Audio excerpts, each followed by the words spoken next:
자, 영광, 여기 한번 1번 한번 읽어보자, 이제.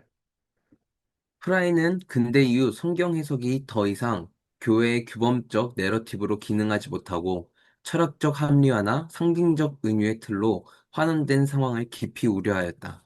전통적으로 성경의 문자적 의미는 신앙 공동체가 자기 정체성을 형성하는 핵심 규범이었다. 하지만 계몽주의 이후 역사비평, 해석학, 해체주의가 성경 텍스트를 객관적 사실이나 상징적 기호로만 다루면서 복음서의 예수가 더 이상 구체적이고 독특한 인격적 주체로 인식되지 못하게 된 것인데, 이 문제의식을 바탕으로 프라이는 성서 내러티브의 상실이라는 표현을 사용했다. 이는 단순히 해석 방식의 변화가 아니라 교회가 자기 정체성을 구성하는 언어적 서사적 기반이 흔들리고 있음을 말해준다. 오케이, 고맙습니다. 보면은, 일단은 여러분들은, 아니, 당연히 교회에서 예수님 얘기하고, 교회에서 당연히 성서 내러티브를 얘기하지 않나? 이런 생각을 할 수도 있어. 그리고 나도 그렇게 생각하거든요. 근데 이게, 이 프라이가 지금 쓴 이 시기를 보면은, 프라이는 지금, 시, 그러니까 20세기, 미국 한복판에서 이제 쓰고 있단 말이에요. 예일이라는 그 곳에서. 이제 이런 이야기를 하고 있는데, 그러니까 미국의 상황은 우리랑은 좀 다를 거야. 예를 들면은, 거기는 그 종교가 이제 기독교 그 배경이 많이 있죠. 배경이 많이 있는데, 그것보다 우선되는 게 자유였고, 또 그 자유라는 그 맥락 속에서 또 학문들이 또 신학들이 이제 발전하면서 사람들은 그 아까 여기서 얘기했던 것처럼 예수의 정체성을 드러내는 그런 일기, 그러니까 성서를 보고 그것을 가지고 어떤 예수를 알기 위해서, 하나님을 알기 위해서 이런 식으로 사용한다기보다는 수많은 진리 조건들 사이 중에 하나. 그러니까 너무 익숙한 거예요. 그러니까 성서라는 텍스트가 너무 익숙하고 하나의 인문학으로 이제 치부되고 있던 것이 사실이었기 때문에 프라이는 그거를 다시 이제 다시금 예수 그 성경 내러티브를 다시 부활시키려는 그 의도를 가지고 있었다. 그래서 이 성서 내러티브 상실이라는 이 책에서는 서사성 상실이라는 책인데 원래 이 책을 보면은 그게 어떻게 역사적으로 그 성서 내러티브가 사라져갔는지 이런 얘기를 한단 말이에요. 특히 어떤 얘기냐면 이 계몽주의 이후 역사 비평, 해석학, 해체주의 이런 것들이 이제 생기면서 성경 텍스트가 아니게 되는 그런 꼴이 됩니다. 그런 거를 비판하면서 나타나는 게 이제 성서 내러티브 그러니까 그런 것들을 이제 역사적으로 이제 적은 게 정리한 게 이제 성서 내러티브의 상실이에요. 성경의 서사성 상실이고 이게 재판이 나왔는데 그 초판본이 더 괜찮은 걸로 알고 있어요. 좀 빨간 색깔로 이렇게 돼 있는데 그게 훨씬 더 좋은 번역이라고 저는 알고 있고 근데 읽기 시도해 봤는데 생각보다 뭐랄까 좀 난해해. 그리고 그 맥락을 좀 많이 알아야 되더라고요. 그래서 뭐 여하튼 그렇습니다. 여기까지 됐죠? 그래서 자 이제 빈칸을 한번 채워보면서 오늘 뭐 길지 맨날 이 말하면 길어지는데 어쨌든 길지 않도록 한번 해보겠습니다. 맨날 이 말하면 길어져. 이 말 안 하면 좀 짧은데. 자 성경 해석의 역사에서 뭐다? 문자적 의미. 이게 아까 센서스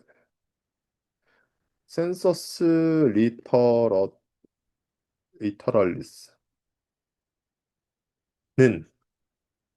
기도축 공동체의 규범적 읽기였다. 그러니까 원래 그랬다는 거예요. 원래 원래 이런 식으로 문자적 의미로 읽었어요. 근데 우리나라는 아직도 그런 배경이 많이 살아있어요. 복음주의 특히 이제 장로교 그 전통이 강하기 때문에 우리는 아직 좀 이런 것들이 살아있는데 이 사람들이 보기에는 우리는 좀 꽉 막혔다고 볼 수도 있겠죠. 문자적 얘기는 뭐 누구에서 써? 예수. 어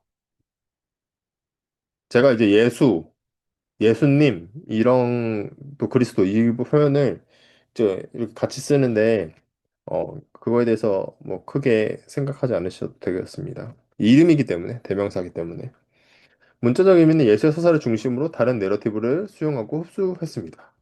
음. 예수의 서사가 중요하겠죠. 그래서 이 후기복음 중에서는 복음서를 되게 중요시 여깁니다. 복음서. 그래서 기독교는 뭐죠? 무슨 경전을 예수의 예표로 재배치하여 성경 안에 통합했을까요? 이거 이제 문자적 상실에 나오는 그 책의 일부인데 유대교 경전입니다. 유대교. 그러니까 기독교는 의도적으로 유대교 경전을 예수를 표상하는 방식으로 재배치를 했어요. 그러니까 이게 그냥 역사적으로 성경이 66권이 딱 생긴 게 아니잖아요. 그러니까 이 성경을 배치하고 그 66권을 정경화하는 과정에서 유대교 경전 중에 유대교 경전 중에 예수의 예표, 그러니까 예수를 예언하는 그러한 구약 성서를 성경 안으로 배치를 한 거예요. 기독교가. 오케이? 그런 식으로 이 텍스트를 흡수한 겁니다. 기독교는. 기독교는 유대교 경전을 흡수한 거예요. 예. 그리고 그 나름의 재배치를 통해서 이제 바꿔낸 거예요. 오케이? 그러니까 좀 뭐랄까 이렇게 얘기하면은 약간 부담이 있을 수도 있어요. 그러니까 교회에서 함부로 얘기하면 안 돼, 이런 얘기는.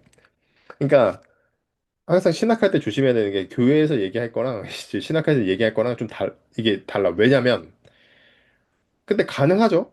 얘기를 해도. 근데 저는 이제 한편으로 저도 이제 교회를 목회를 하고 있으니까 하는 얘기지만 저도 저희 전도사 때문에 이제 고민이 많습니다. 우리 전도사님 뭐 성도 한 명이 성도도 별로 성도가 전도사님밖에 없는데 그 전도사님이 이제 걱정이 있는데 근데 모든 것이 가하나 모든 것이 유익하진 않다. 그러니까 얘기를 할 수 있어도 얘기 안 하는 게 좋을 때도 있다. 그렇게 생각합니다. 근데 자 이제 봅시다. 그러나 문자적 읽기 제도화에는 두 가지 문제가 있었다. 뭘까요? 하나는 이 아까 말했던 유대교 경전의 문제예요. 왜냐면 유대교 경전에 이 자율성 문제가 있거든요. 이 자율성 문제가 뭘까요? 그러니까 유대교 경전은 자기들이 그 경전 자체가 한 권 한 권이 쓰는 목적과 그 자유적인 어떤 그 목적 배경 이런 그런 게 문제의식이 있을 거 아닙니까? 근데 그거를 이제 기독교 안에 재배치를 해서 이렇게 포섭시켜서 다시 얘기한다는 게 좀 문제가 될 수 있다는 점이죠. 두 번째는 해석 공동체, 새로운 해석 공동체의 등장 가능성이었다. 이거는 좀 더 이제 이따가 살펴보죠. 문제적 의미를 절대화하려는 모든 시도는 근본적으로 뭐죠? 불안정하다고 했습니다. 프라이드. 어, 그러니까 이 문자적 의미를 절대화하려는 모든 시도가 근본적으로 불안정하다. 어, 이런 맥락이 약간 이제 조금 공부해 보면 알겠지만 이 절대화 이런 표현들 되게 조심스럽죠. 그래서 그 문자적 의미를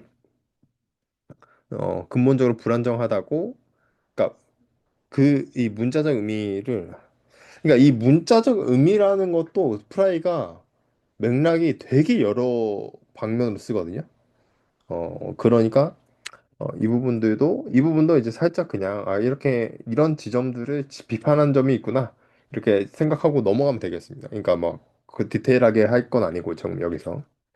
근데 이제 어떤 면이 약간 문제였느냐면 여기서 얘기했던 것처럼 이제 이런 문제들이 있었단 말이에요. 역사비평 해석과 해체주의. 그래서 현대 해석학이 뭐 어떤 얘기예요? 텍스트의 자율성과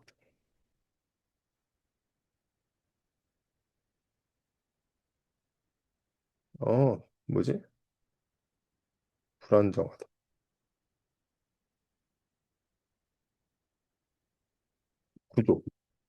구조를 성경 내러티브의 인격성을 역사시켰다. 어,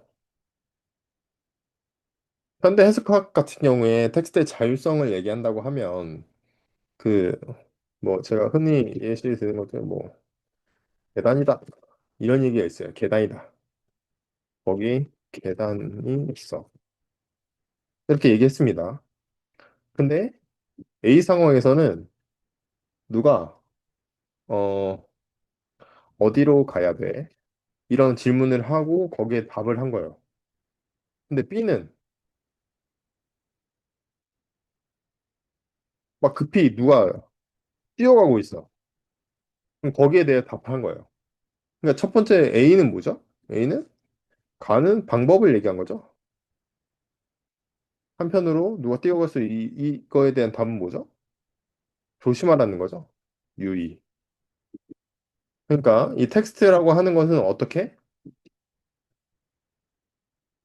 해석의 문제에 달려 있다는 거죠. 그러니까 텍스트가 같이 있어도 우리는 언제나 그 텍스트를 보고 다르게 해석하기 때문에 그러니까 고정된 의미는 없다는 거예요. 고정된 의미는 없습니다. 단지 해석만 있을 뿐이에요. 그럼 어떻게 되죠? 그러면 이게 이제 독자의 문제가 돼버리고 독자 중심이 되고 저자는 배경으로 빠지죠. 저자는 뒤로 빠진단 말이에요. 독자가 중심이 되고. 이러한 맥락에서 그럼 성경의 역사성, 그러니까 하나님이 이 성경을 그러니까 하나님이 성경 저자들에게 영감을 줘서 이걸 했다.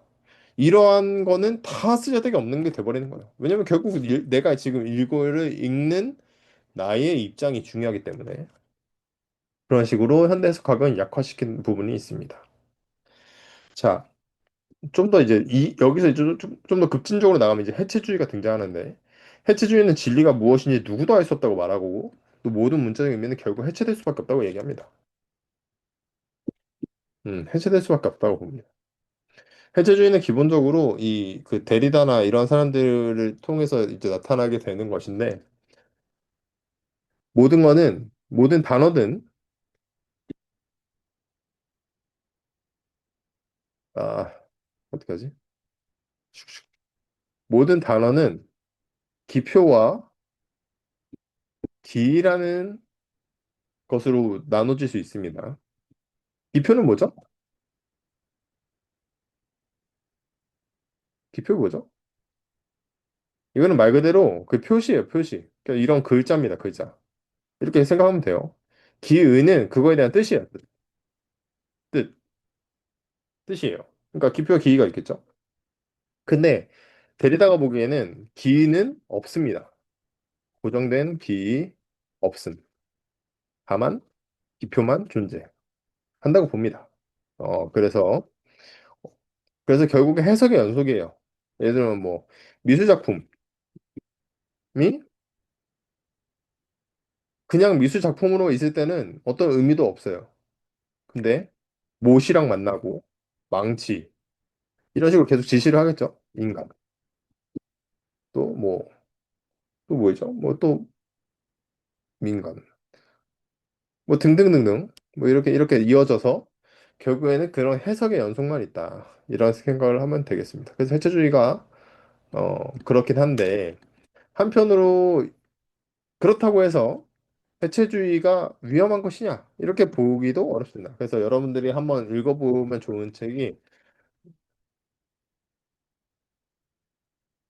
누가 모더니즘을 두려워하는가? J.K. 무슨 스미스지? 무슨 스미스야? 갑자기 생각 갑자기 생각이 없나? 제임스 스미스. 제임스 스미스라는 사람이 쓴 이 누가 포스트 모더니즘을 두려워하는가 이런 책을 한번 읽어보면 좋습니다. 자, 이런 관점에서 예술은 더 이상 실제적 행위가 아니라 단순히 어떤 화된 존재일 뿐이죠. 상징화된 존재일 뿐입니다. 음, 된 존재일 뿐입니다.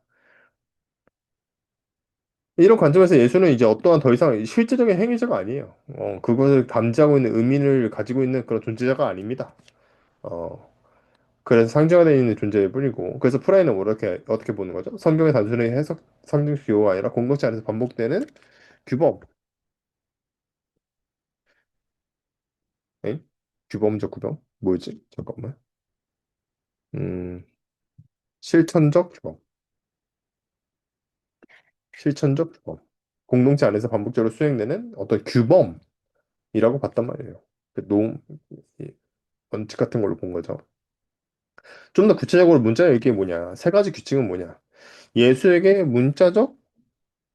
서술, 문자적 서술이라는 의미를 부여해야 되고, 그다음에 신구약의 통일성을 인정해야 되고, 또 이 규칙이 충돌하지 않는 한 다양한 해석이 허용된다는 것이 이제 문자적 의미의 세 가지 룰이라고 봤다고 합니다.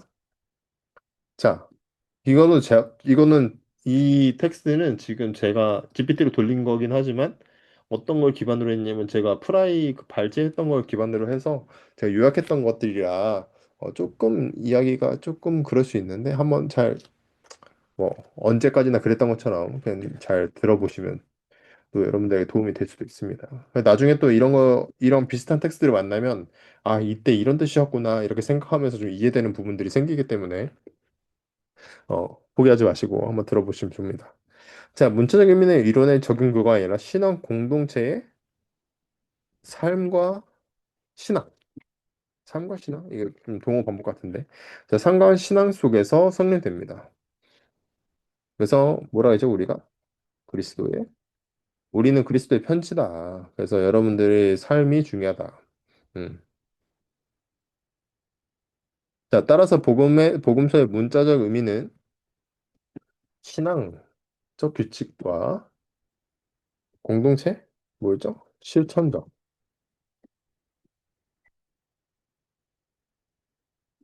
토대 위에서 보존될 수 있다. 이것이 이제 성경의 내러티브 상실에서 이야기하는 것들입니다. 그래서 여러분들이 나중에 또 이제 관심 있으면 한번 찾아보고 또 관련 논문도 읽어보고 뭐 세컨더리 읽고 뭐 이러면은 좀 도움이 될 수도 있습니다. 근데 예수의 정체성도 이제 중요한 책이에요. The Identity of Jesus Christ 해서 하스퍼레가 썼는데 이거는 좀 더 우리가 주제를 명확하게 좀 볼 수 있을 것 같아요. 제 이름부터 드러나고 지금까지 프라이를 몇 번 얘기했으니까 좀 대충 알겠죠? 예수의 이제 유일무이한 정체성을 드러내기 위해서 성경의 문자적 의미를 보는 것들이 중요하고 그리고 그걸 기준으로 신학을 다섯 가지 유형으로 구분하기도 했기 때문에 그거를 한번 염두해 주시면 되겠습니다. 자, 프라의 근본적 의무는 예수 그리스도의 유일한 고유한 정체성을 확보하는 것이었습니다. 반면에 리게르는 단지 뭐죠? 예수를 단지 실존적, 그러니까 뭐 존재 방지, 단지 존재, 어, 실존, 의 상징으로 이해했지만 이렇게 보는 게 좋겠네. 일단 프라이는 이를 거부했습니다. 음. 트레이시 같은 경우에는 이제 유형이었죠. 대표적으로. 리케리는 이제 해석 학자인데 뭐 다음에 얘기하고요. 이제 예수는 단순히 상징적 존재가 아니라 뭐죠? 구체적 역사성 속에서 드러나는 수치였습니다. 그러니까 예수는 구라가 아니다. 쉽게 말해서 이런 얘기 하는 거죠. 복음서 내러티브가 제시하는 예수의 고유성을 해체하거나 어떻게 일반화하려는 시도는 프라이가 보기에는 이거는 좀 위험한 거예요. 예수의 고유성을 상실하면 안 됩니다. 예수의 고유 중요하니까. 그래서 교리 언어는 추상적 철학 체계가 아니라 뭐죠? 공동체, 내러티브, 내러티브, 어, 성경 내러티브에 기초한 구시한 고백이다. 이렇게 보시면 되겠습니다. 문자적 의미의 회복은 기독교가 어떻게 되는 거죠? 기독교가 규범적인 서사와 그리고 신앙 공동체적인 정체성을 유지하는 길이 됩니다. 그래서 이거를 지킬 수 있어야겠죠. 문자적 의미를 회복할 수 있어야 되겠습니다. 그래서 후기 자유주의가 하는 게 다 이런 거예요. 결국에 그 공동체성이나 성서의 내러티브를 회복해서 다시금 그 복음주의는 아니고 다시금 그 너무 일반화되고 인문학화된 그런 세상에 다시 한번 그 기독교의 종교를 이제 제시하는 그런 꼴이 되는 거죠. 복음서 예수는 단순히 보편적 인간 경험의 한 표현이 아니죠. 어떻게 해야 되죠? 특정한 복음서, 내러티브 안에서 드러나는 유일한 주체입니다. 음. 자, 프라이는 문자적 의미를 이렇게 하죠. 공동체적 내러티브로 파악하며 이것이 곧 기독교 신학의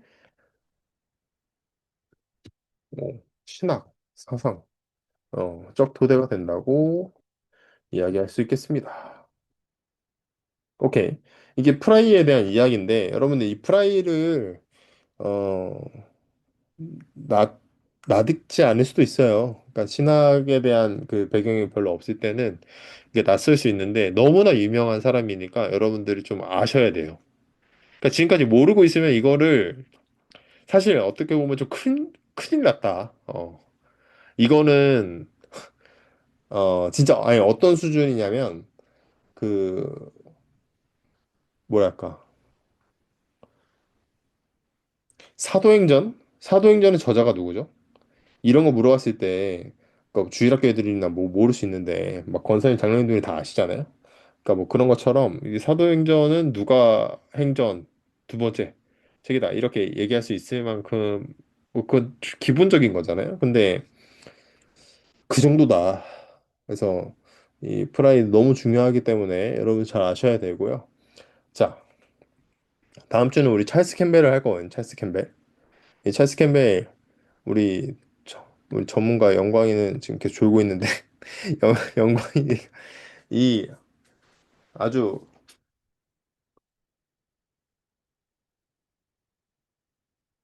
그 명저가 있습니다. 명저, 명저. 이거 어? 이 지금 보이죠? 이 영광이의 석사 논문인데 영광의 석사 논문이 캠벨이 주제였습니다. 캠벨. 그래서 아주 대단하신 분이에요. 여기 최고학력자시기 때문에 THM 졸업자 유일한 THM 졸업자라서 자 제가 읽고 이제 볼게요. 찰스 캠벨은 프라이의 성서 내러티브 이해를 설교학적 차원에서 개성한 학자다. 그는 프라이처럼 설교를 단순한 교리 전달이나 도덕적 교훈이 아닌 공동체가 성경 이야기를 통해 자기 정체성을 다시 살아내는 사건으로 이해했다. 프라이가 말한 성서 내러티브의 규범성과 예수의 고유한 정체성을 캠벨의 설교학에서 설교는 교회의 내러티브적 정체성을 재현하는 행위라는 주장으로 이어지게 됩니다.